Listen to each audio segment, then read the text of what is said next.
আসসালামু আলাইকুম সবাইকে। আমি মোহাম্মদ জাওদ আছি আপনাদের সাথে। আজকে আমরা পড়ব পাইথনের বংশ পরম্পরা। এটা আবার কি? পাইথনে ইনহেরিটেন্স নামের একটা টপিক আছে। অ্যাকচুয়ালি পাইথনের না, উপসের একটা কনসেপ্ট হচ্ছে ইনহেরিটেন্স। এটা কি? আমরা জানি উপসের 4টা পিলার রয়েছে। আমরা বেসিক না এর আগের ক্লাসে বা এর আগের ভিডিওতে আমরা আলোচনা করেছি ক্লাসেসের বেসিক। আরেকটি ওপসের কনসেপ্ট হচ্ছে এই ইনহেরিটেন্স, বংশ পরম্পরা। বংশ পরম্পরা কি? আমরা যেমন আমাদের দাদার বিভিন্ন বিহেভিয়ার আমাদের বাবার কাছে এসেছে, তারপরে বাবার থেকে আমরা পেয়েছি, বা সম্পত্তির কথা চিন্তা করলে আমরা দেখতে পারবো দাদার সম্পত্তি বাবা পেয়েছে, তারপরে বাবারটা আমরা পাচ্ছি, রাইট? তো এইভাবে এই যে বংশ পরম্পরা সামনে চলতে থাকবে, আমার ছেলেরা পাবে, এই বংশ পরম্পরাটা কিন্তু পাইথনেরও একটা কনসেপ্টের সাথে খুব বেশি মিলে যায়। তাই পাইথনে যারা ক্রিয়েটর রয়েছে বা পাইথনের ওভারঅল প্রোগ্রামিং এর উপসের ক্রিয়েটররা এই কনসেপ্টটাকে বলেছেন ইনহেরিটেন্স। একেবারে সিম্পলি আজকের ভিডিওতে আমরা ব্যাপারটা পুরোপুরি ক্লিয়ার করে নেব। সো ভয় পাওয়ার কিছু নেই যে এটা আবার কি। আমরা অলরেডি কিন্তু একটা পিলার নিয়ে আমরা আলোচনা করেছি, সেটা হচ্ছে অ্যাবস্ট্রাকশন। আমরা সামনের ভিডিওতে আরো 3টা যে উপসের পিলার রয়েছে সেগুলো নিয়ে আলোচনা করব, যাতে প্রোগ্রামিংয়ের বেসিক নিয়ে আপনাদের কোনো ধরনের কনফিউশন না থাকে। এখন এটা একটু অ্যাডভান্স টপিক পাইথনের, সো অনেকের কাছে এটা টাফ মনে হতে পারে। আই গেস আজকের এক্সাম্পল এবং ডায়াগ্রাম দিয়ে যখন বুঝাবো তখন আপনাদের কোনো কনফিউশন থাকবে না এই ব্যাপারে। তার যদি কোনো কনফিউশন থাকে অবশ্যই কমেন্ট করে জানাবেন। সো আর কথা না বাড়িয়ে সরাসরি ডায়াগ্রামে চলে যাই। তো আমরা এখন ইনহেরিটেন্সকে একটা ডায়াগ্রাম আকারে দেখব, যাতে আমাদের কোনো কনফিউশন না থাকে। ফার্স্টে আমরা বেসিক বুঝে নেব, তারপর আমরা কোড পার্টটাও দেখব। ওকে, সো আমরা যদি সরাসরি চলে যাই, এখানে আমরা দেখতে পারবো, আচ্ছা এগুলা আমরা ব্ল্যাঙ্ক করে দিই। তো এখানে আমরা আমাদের যে নর্মাল বংশ পরম্পরা সেটা কিভাবে চলে, আমাদের জিপি গ্র্যান্ড জিএফ গ্র্যান্ডফাদার আর কি। কেউ আবার নেগেটিভলি নেন, আমি লিখে দিই গ্র্যান্ডফাদার, আপনারা তো আবার একটু নেগেটিভলি নিতে পারেন। সো গ্র্যান্ডফাদার থাকে, সরি গ্র্যান্ডফাদার থাকে, রাইট? সেখান থেকে আমাদের বংশ পরম্পরা আমাদের যে বিহেভিয়ার গুলো সেটা আমাদের ফাদারের কাছে চলে আসে, রাইট? দেন আমরা আমরা ফাদারের কাছে চলে আসে, রাইট? তারপরে আমরা আমাদের কাছে চলে আসে, তাই না? আমাদের কাছে চলে আসে। তাহলে এই যে বংশ পরম্পরা, ফার্স্টে কি হয়? ফার্স্টে মূলত আমাদের গ্র্যান্ডফাদারের কাছে থাকে, অর্থাৎ আমাদের বংশ পরম্পরায় তার কাছে আসে, তারপর আমাদের বাবার কাছে আসে, তারপর আমাদের আমাদের কাছে আসে অ্যাকচুয়ালি, তারপর আমাদের বাচ্চা পোলাপানের কাছে আসতে পারে। এটাই মূলত ইনহেরিটেন্স, এটা আমাদের বংশ পরম্পরা, রাইট? ইংরেজিতে ইনহেরিটেন্স মানে এটাই। প্রোগ্রামিং এর যে ব্যাপারটা সেটা হচ্ছে আমরা এখন দেখব। সো আমরা যদি দেখি আমাদের কাছে, আমরা ক্লাস নিয়ে বিগত ক্লাসে আমরা আলোচনা করেছি, রাইট? ওকে, সো ক্লাসের যে ব্যাপারটা সেটা হচ্ছে আমাদের কাছে একটা প্যারেন্ট ক্লাস থাকে, প্যারেন্ট ক্লাস, রাইট? সো আমাদের কি থাকে? একটা প্যারেন্ট ক্লাস। তারপর আমাদের মধ্যে থাকে একটা চাইল্ড ক্লাস। ওকে, কি থাকে? Child class. সো এই যে প্যারেন্ট ক্লাস, এই যে চাইল্ড ক্লাস রয়েছে, তাদের মধ্যে একটা কানেকশন তৈরি করতে হয়। আমরা কিভাবে বুঝাবো কম্পিউটারে? কম্পিউটার তো এত কিছু বুঝে না, রাইট? যে কোনটা প্যারেন্ট ক্লাস কোনটা চাইল্ড ক্লাস আমাদেরকে বুঝাতে হয়।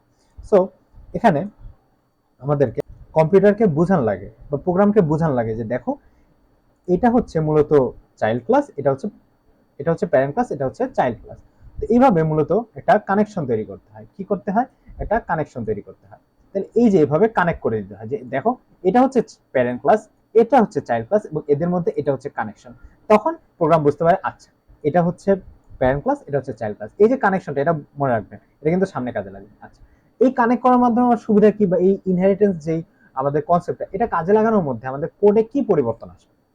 কোডে যে পরিবর্তনটা আসবে, আমি যদি প্যারেন্ট ক্লাস এবং চাইল্ড ক্লাসকে ডিফাইন করে দিই প্রোগ্রামে, তাহলে আমরা ওদেরকে বলতে পারবো যে প্যারেন্ট ক্লাসে আমি কিছু properties, right? Properties plus method. আচ্ছা, মেথডস কি একটু খেয়াল রাখবেন। প্রপার্টিস হচ্ছে আমরা যে ইনফরমেশনগুলো ক্লাসে দিই, বিগত ক্লাসে আমরা দিয়েছি, রাইট?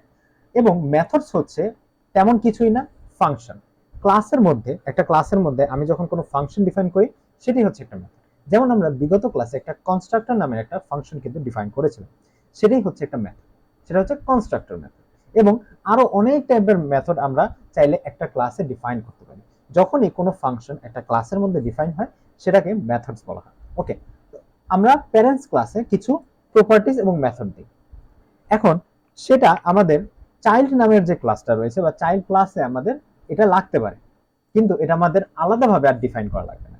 তবে যদি চাইল্ড ক্লাসের কোনো অ্যাডিশনাল, রাইট, অ্যাডিশনাল কোনো আমাদের প্রপার্টিজ বা মেথড লাগে, সেক্ষেত্রে আমরা ডিফাইন করতে পারি।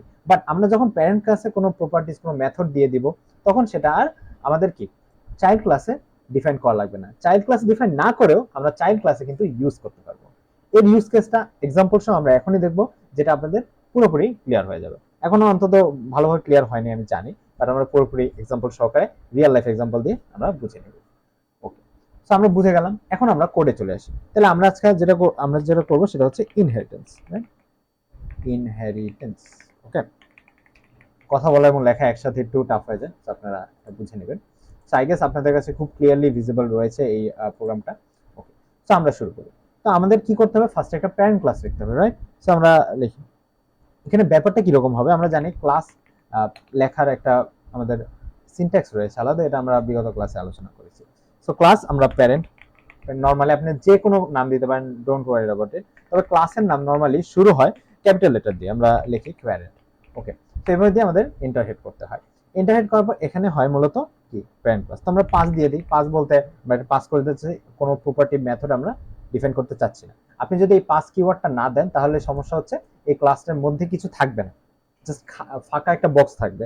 যদি পুরোপুরি ফাঁকা বক্স থাকে, সেখানে কোনো পাস নামের কিওয়ার্ড না থাকে, তাহলে সেখানে এরর দেখে। সো আমরা পাস দিয়ে দিই এবং এখানে আমরা কমেন্টে লিখবো, মেইন যে কমেন্টটা সেটা হচ্ছে আমাদের কিছু properties.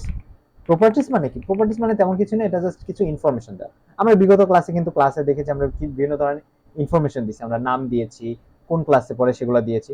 That is called property, right? Okay, so property plus হচ্ছে আমাদের মেথডস। ওকে, সো আমরা মেথডস দিয়েছি। এখন আমরা চাইলেই এটা কিন্তু ক্লাস, আরেকটা ক্লাস, সেটা হচ্ছে চাইল্ড। ওকে, সো চাইল্ড নামে একটা ক্লাস, এটা আমরা পাস দিয়ে দিই এবং এটা আমরা এখনো কিন্তু কানেক্ট করিনি। এখন আসবে হাউ টু কানেক্ট, ঠিক আছে? তো আমরা লিখবো how to connect parent class. আমরা প্যারেন্ট ক্লাস, এটা যে একটা প্যারেন্ট ক্লাস, সেটা আমাদের কানেক্ট করতে হবে। আমরা যদিও প্যারেন্ট নাম দিয়েছি, বাট এটা দেখে প্রোগ্রাম কখনোই বুঝতে পারবে না আমার এই যে চাইল্ড ক্লাস, সেটার সাথে কানেক্ট করা লাগবে এই প্যারেন্ট ক্লাসকে। কিভাবে কানেক্ট করব? খুবই সিম্পল। আমরা চাইল্ড ক্লাসে ঠিক পরে কোলনের আগে একটা প্যারেন্থেসিস দেব। প্যারেন্থেসিস দিয়ে এর মধ্যে আমার লিখে দিতে হবে প্যারেন্ট। যখনই আমি এই যে ক্লাসের নাম প্যারেন্ট ক্লাস যেটা আমরা ডিফাইন করেছি, সেই ক্লাসের নাম আমরা যখন চাইল্ড ক্লাসের প্যারেন্থেসিসের মধ্যে দিয়ে দিব, তখন প্রোগ্রাম বুঝবে আচ্ছা আমাকে কি বলা হচ্ছে, আমাকে কি কমান্ড দেওয়া হচ্ছে। আমাকে বলা হচ্ছে এই যে উপরে প্যারেন্ট ক্লাসটা রয়েছে, সেটা মূলত এই চাইল্ড ক্লাসের বাপমা। তার মানে আমার এই প্যারেন্ট ক্লাসে আমি যখন প্রপার্টিজ এবং মেথড ডিফাইন করব, তখন সেটা অটোমেটিক্যালি এই চাইল্ড ক্লাস ইনহেরিট করে নেবে, বংশপরার মতো অটোমেটিক্যালি চলে আসবে। That is something like that. Okay, এটা তো গেল আমাদের একটা মানে স্ট্রাকচার। রিয়েল এক্সাম্পল দেখান, রিয়েল এক্সাম্পল না দিলে তো বুঝবো না। আচ্ছা, আমরা রিয়েল এক্সাম্পল দিই। নর্মালি চিন্তা করি, আমরা একটা ক্লাস নেই, তার ভিতর নেই হিউম্যান, আমরা মানুষ, রাইট? ওকে, সো মানুষ কি করে? মানুষ অবশ্যই কি খায়, রাইট? ওকে, কথা বলে। সো আমরা নেই যে ইট। ইট নামের একটা মেথড আমরা ডিফাইন করলাম। তবে তার আগে আমরা জানি মেথডের আগে ডেফ নামের একটা কিওয়ার্ড ইউজ করতে হয়। তো ইট একটা মেথড, তারপর আমরা দিয়ে দিলাম যে ডিফাইন ইট। ইট হচ্ছে প্রিন্ট করবে কি একটা স্ট্রিং, সেটা হচ্ছে আই অ্যাম ইটিং। মানুষ অবশ্যই খাওয়া দাওয়া করে, রাইট? ওকে, সো আমরা কি করলাম, একটা মানুষ নামে একটা ক্লাস ডিফাইন করলাম, সেখানে একটা মেথড আমরা ডিফাইন করলাম, সেটা হচ্ছে যেটা মূলত রিটার্ন বা প্রিন্ট করবে, সেটা হচ্ছে I am eating. Okay, fine, human. Okay, এখন আমরা আরেকটা ক্লাস ডিফাইন করব, আরেকটা ক্লাস ক্রিয়েট করব, সেটা হচ্ছে স্টুডেন্ট। এখন কথা হচ্ছে স্টুডেন্ট, যে স্টুডেন্ট সে তো অবশ্যই একজন হিউম্যান, তাই না? এখন স্টুডেন্টের ক্যারেক্টারিস্টিক আমরা যখন ডিফাইন করতে যাব, তখন কি আবার এই ইট নামের মেথডটা আমাদের ডিফাইন করা লাগবে, তাই না? যদি আমরা ইনহেরিটেন্স কনসেপ্ট না খাটাই, ধরুন আমরা জানি না, তাহলে আমাদের কি করতে হবে? স্টুডেন্ট তো অবশ্যই খাওয়া দাওয়া করবে, সেই স্টুডেন্ট হলে কি সে তো মানুষ, তাকে তো খাওয়া দাওয়া করতে হবে। এখন এক্সট্রা প্রপার্টি, তার যখন প্রপার্টিগুলো আমরা ডিফাইন করবো, তখন এই যে খাওয়া দাওয়ার প্রপার্টিটাও আমাকে ডিফাইন করতে হবে। আমরা চাইলে আরেকটা দিয়ে দিতে পারি, ডেফ স্পিক, তাই না? অবশ্যই মানুষ তো কথাবার্তা বলে। ওকে, সো আমরা প্রিন্ট হচ্ছে আই অ্যাম স্পিকিং। ওকে, এখন একটা মানুষ খাওয়া দাওয়া করে, আবার কথাবার্তাও বলে। এখন যে স্টুডেন্ট, সে কি খাওয়া দাওয়া করে না? সে কি কথাবার্তা বলে না? তো যখন তার প্রপার্টি আমরা ডিফাইন করা শুরু করবো, তখন আবার এই যে ইট, স্পিক, সেগুলো আবার দেওয়া লাগে। এটা কি সমস্যা? এটা প্রোগ্রামিং এর বেসিক একটা প্রিন্সিপাল, সেটা হচ্ছে রিউজিবিলিটি এবং ক্লিন কোড। সেই যে ধর্মটা, সেই যে প্রপার্টিটা, সেটা নষ্ট করে দেয়। আমাদের এমনভাবে কোড লিখতে হবে যেটা অবশ্যই ইনহেরিট করা যায়, যেটা বারবার লিখতে হয় না, রিউজেবল হয়, একবার লিখে দেবো সেটা বারবার ইউজ করতে পারবো। এই টাইপের প্রোগ্রামকে বলা হয় হেলদি প্রোগ্রাম। বাট আমাদের সেগুলো লেখার জন্য কিন্তু আমাদের কি ইউজ করা লাগবে? এই উপসের কনসেপ্ট। তাহলে সেটা আমরা বুঝে গেলাম যে আসলে কেন উপসের কনসেপ্ট লাগে, কেন ইনহেরিটেন্সটা লাগে। তো এখন যদি আমি দেখি স্টুডেন্ট ক্লাসের মধ্যে আমরা বললাম যে স্টুডেন্টের একটা প্রাইমারি এক্সাম্পল বা প্রাইমারি কাজ হচ্ছে সেটা হচ্ছে সে পড়াশোনা করবে। সো ডিফাইন করলাম সেটা হচ্ছে স্টাডি, সে স্টাডি করবে। ওকে, সো কি করলাম? Print he or she is reading. তাহলে আমরা হিউম্যান নামের একটা ক্লাস আমরা ডিফাইন করলাম, সেখানে দুইটা মেথড রয়েছে। অবশ্যই একটা মানুষ খাওয়া দাওয়া করবে এবং অবশ্যই একটা মানুষ কথাবার্তা বলবে, ফাইন, মনের ভাব প্রকাশ করবে। তারপর আরেকটা ক্লাস আমরা ডিফাইন করলাম, সেখানে অবশ্যই স্টুডেন্ট, এবং স্টুডেন্ট কি অবশ্যই খাওয়া দাওয়া এবং কথাবার্তা বলবে, এবং তার সাথে সাথে তার প্রাইমারি কাজ হচ্ছে স্টাডি। অবশ্যই সব মানুষ তার পড়াশোনা করবে না, বাট সব মানুষ অবশ্যই খাওয়া দাওয়া এবং কথাবার্তা বলবে। এবং স্টুডেন্টও যেহেতু একটা মানুষ, তারও তো খাওয়া দাওয়া এবং কথা বলা লাগে, বাট সেটাকে আমাদের ডিফেন্ড করা লাগবে না। কখন করা লাগবে না? আমরা কিন্তু এখনো এই যে বলি নাই বা প্রোগ্রামকে আলাদাভাবে বলি নাই যে দেখো এই যে হিউম্যান ক্লাসটা, এটা হচ্ছে এই স্টুডেন্ট ক্লাসের প্যারেন্টস। তাহলে হিউম্যান ক্লাসে যে মেথডগুলো ডিফাইন করা রয়েছে সেটা যাতে অটোমেটিক্যালি এই স্টুডেন্ট ক্লাসটা ইনহেরিট করে নেয়। বাট আমরা তো এখনো কানেক্ট করি নাই। কিভাবে কানেক্ট করতে হয় আমরা কিন্তু একটু আগেই দেখেছি। স্টুডেন্ট, এই যে ক্লাসের নামের পর প্যারেন্থেসিস দেবো, প্যারেন্থেসিস দিয়ে এখন প্যারেন্ট ক্লাস যেটা, সেই প্যারেন্ট ক্লাসের নামটা কি? সেটা হচ্ছে এই যে হিউম্যান। ওকে, আমরা হিউম্যান দিয়ে দিই। যখনই দিয়ে দিব তখনই হিউম্যান ক্লাস প্রোগ্রামটা যেটা করবে, হিউম্যান ক্লাসের যে মেথডগুলো সেগুলো অটোমেটিক্যালি স্টুডেন্টকে দিয়ে দিই, যে দেখো তুমিও ইউজ করতে পারবে। তাহলে এখন আমরা ইনস্ট্যান্স ক্রিয়েট করি। আমরা বিগত ক্লাসে ইনস্ট্যান্স সম্পর্কে জেনেছি, যারা আগের ক্লাসটা মিস করেছেন তারা আপনারা অবশ্যই দেখে নেবেন। ওকে, সো যেমন যাওয়া, হ্যাঁ, আমি একটা কি, আমি অবশ্যই একজন স্টুডেন্ট। সো স্টুডেন্ট নামের যে ক্লাসটা রয়েছে সেখান থেকে আমরা ডিফাইন করব। ওকে, এখন আমরা স্টুডেন্ট, এই যে স্টুডেন্ট যে ক্লাসটা রয়েছে তার আগে আমরা কানেক্ট করে নিই। আই গেস কানেক্ট না করলে আসবে না। ওকে, সো প্রোগ্রামটা কানেক্ট হচ্ছে। ওকে, কানেক্টেড। ওকে, ফাইন। এখন স্টুডেন্ট, এই যে ক্লাসটা রয়েছে, স্টুডেন্ট ক্লাসটা কি? এই যে যাওয়ার নামে যে ভ্যারিয়েবলটা, সেটা ক্রিয়েট হয়েছে কোন ইনস্ট্যান্স থেকে? সেটা হচ্ছে স্টুডেন্ট ক্লাস থেকে, তাই না? Student class. তাহলে এখন স্টুডেন্ট ক্লাসে আমি আলাদাভাবে কি ইট, স্পিক এই টাইপের কোনো মেথড ইউজ করেছি? তার মানে এখানে ইরর দেওয়ার কথা, রাইট? তো আমরা প্রিন্ট করে দেখি, জাওয়াদ ডট ইট। এখন এই যে জাওয়াদ ডট ইট আমি লিখলাম, এটা তো ইরর আসার কথা। কেন? কারণ আমি এই যে স্টুডেন্ট ক্লাস, এটা থেকে মূলত জাওয়াদ ইনস্ট্যান্সটা বানিয়েছি। তো এই যে স্টুডেন্ট ক্লাস যেটা রয়েছে সেখানে আমি কোনোখানেই আমি ইট যে মেথড সেটা আমরা ডিফাইন করিনি, রাইট? তাহলে ইরর আসার কথা, বাট ইরর আসবে না। আমরা যখনই রান করব, ওয়েট আ মিনিট, ওয়েট, মানে অন্য ইররটা আসছে, ওয়েট এন্ড সি। আচ্ছা, আমরা আমাদের যে ইররটা রয়েছে সেটা আমরা একটু এক্সপ্লোর করি, আসলে ব্যাপারটা কি এসেছে। এখানে বলা হয়েছে হিউম্যান ডট ইট, এটা নেয় একটা আর্গুমেন্ট, কিন্তু আমি কোনো আর্গুমেন্ট দেইনি। অর্থাৎ এখানে আমাদের ঝামেলার যেটা হয়েছে, এই যে ইট যে ফাংশন, এখানে প্রতিটা ফাংশন, বিভিন্ন ক্লাসের যত আমরা ফাংশন বা মেথড ইউজ করব সবগুলোতে একটা আর্গুমেন্ট চাই অবশ্যই, সেটা হচ্ছে সেলফ। আচ্ছা, সেলফ এই কিওয়ার্ডটা বা এই আর্গুমেন্টটা কি করে সেটা আমরা আগের ক্লাসে দেখেছি। এই সেলফটা কিন্তু অনেক অনেক বেশি ইম্পর্টেন্ট ক্লাসের ক্ষেত্রে, এটা দেওয়াই লাগে। জাভাস্ক্রিপ্ট আপনারা যদি কেউ ইউজ করে থাকেন, সেখানে দিস নামে একটা কিওয়ার্ড থাকে, সেখানে অবশ্যই ব্যবহার করা লাগে। তো এখানে আমরা দেখতে পাচ্ছি যে সেলফ কিওয়ার্ডটা কি করে? সেলফ কিওয়ার্ড হচ্ছে বাইন্ড করে। এই যে এই সেলফ কিওয়ার্ড, এটা কি করে? বোঝায় যে এই যে জাওয়াদ নামের ইনস্ট্যান্সটা, এটা হচ্ছে স্টুডেন্ট ক্লাস, এটার সাথে বাইন্ড করে দেয়, অর্থাৎ মুড়িয়ে টাইট করে বাইন্ড করে দেয় যাতে এর সাথেই থাকে, অন্য কোনো ক্লাসের কোনো মেথড বা কোনো প্রপার্টি যাতে অটোমেটিক্যালি সে না নেয়, সেটা বুঝে গেলাম। আচ্ছা, এখন আমরা রান করে দেখি, এই যে আই এম ইটিং।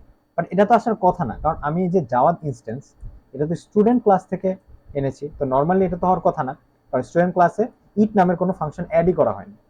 আবার আমরা যদি দেখি, আমরা স্পিক, ওকে, স্পিক নামের মেথডটা কাজ করে কিনা রান করে দেখবো। হ্যাঁ, এটাও কাজ করতেছে। সো আমরা এটা বুঝে গেলাম যে যখন আমি হিউম্যান নামের, অর্থাৎ এই প্যারেন্ট ক্লাসের একটা ইনস্ট্যান্সকে বা প্যারেন্ট ক্লাসের নামটা আমরা যখন প্যারেন্থেসিসের মধ্যে দিয়ে দিলাম, তখন অটোমেটিক্যালি কানেক্ট হয়ে গেল অ্যাজ এ ইনহেরেন্ট অর্থাৎ হিউম্যান ক্লাসের যে বা প্যারেন্ট ক্লাসের যে মেথডস গুলো সেগুলো ইনহেরিট করে স্টুডেন্ট ক্লাসকে দিয়ে দিল যে দেখো তুমিও এটা ব্যবহার করতে পারবা, কারণ তুমি আমার সন্তান, তুমিও এটা ব্যবহার করতে পারবে। তো যখন ব্যবহার করতে পারবা, অনুমতি পেল, তখন সে তার মেথড গুলাকে ইউজ করতে পারবে। যদি আমরা হিউম্যান ক্লাসটা না দিই তাহলে কি হবে, তখন কিন্তু এরর শো করবে। এখানে এখানে কিন্তু এররটা অন্যরকম, কারণ এখানে মেইন এরর আমাদের দেখা যাচ্ছে যে স্টুডেন্ট অবজেক্ট নো অ্যাট্রিবিউট ইট, অর্থাৎ ইট নামের কোনো অ্যাট্রিবিউট, কোনো মেথড কিন্তু এই স্টুডেন্টের মধ্যে নাই, এই যে স্টুডেন্ট অবজেক্টের মধ্যে নাই। আপনি ব্যবহার করলেন কিভাবে, কারণ প্রোগ্রাম তো জানে না যে আপনি এটাকে হিউম্যানকে এজ এ প্যারেন্ট ইউজ করছেন, তো কিভাবে বলতে হবে এখানে হিউম্যান। তো এটার মাধ্যমে আমরা আরেকটা জিনিস জেনে গেলাম যে সেলফ কিওয়ার্ডটা অবশ্যই ইউজ করতে হবে, এবং সেলফ কিওয়ার্ডের কাজ কি সেটা আমরা বিগত ক্লাসে জেনেছি। সো আজকের ভিডিওটা এই পর্যন্তই। খুবই বেসিক এক্সাম্পল ছিল, বাট এই এক্সাম্পলটা যদি বুঝে যান আপনাদের ইনহেরিটেন্স নিয়ে কোনো কনফিউশন থাকবে না। আরো কমপ্লেক্স টপিক নিয়ে আমরা সামনে ভিডিও আপলোড করব। সো সে পর্যন্ত ভালো থাকবেন, সুস্থ থাকবেন, আমাদের সাথে থাকবেন। কোনো ধরনের কনফিউশন থাকলে অবশ্যই আমাদের গ্রুপে বা আমাকে পার্সোনালি নক দিতে পারেন। সো দেখা হবে অন্য কোনো ভিডিওতে আরো ইম্পর্টেন্ট কোনো টপিক নিয়ে, অন্যান্য আরো অ্যাডভান্স টপিক নিয়ে, এবং সামনে প্রজেক্ট নিয়ে আসবো ইনশাল্লাহ। সে পর্যন্ত ভালো থাকবেন, সুস্থ থাকবেন। আল্লাহ হাফিজ।